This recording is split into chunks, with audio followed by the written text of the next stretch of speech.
বাংলার জমিনে সর্বকালের সর্বশ্রেষ্ঠ নারী দেশনেত্রী বেগম খালেদা জিয়া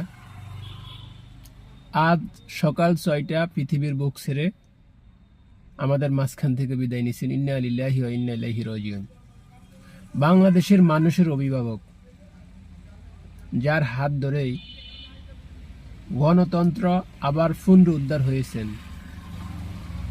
সকলেই দেশনেত্রী বেগম খালেদা জিয়ার জন্য দোয়া করবেন। তিনি বাংলাদেশের মানুষের অভিভাবক, বাংলাদেশের মানুষকে ছায়া দিয়ে গাছের ডাল হয়ে আগলিয়ে রাখছেন। সকলে তার রুহুর মাগফিরাত কামনা করছি।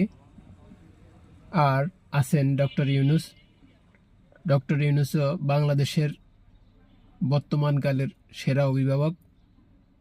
বাংলাদেশের মানুষ তাকে অনেক শ্রদ্ধা করে। তার জন্য পৃথিবীর অন্য কোনো প্রান্তের রাখবল যারা বাংলাদেশের দিকে হা করে তাকিয়ে আছেন, গিল্লা খাবেন, ডক্টর ইউনূসের জন্য পারতেছে না। সকলে ডক্টর ইউনূসকে শ্রদ্ধা করি আর দ্বিতীয় অভিভাবক হিসেবে মানতে পারি।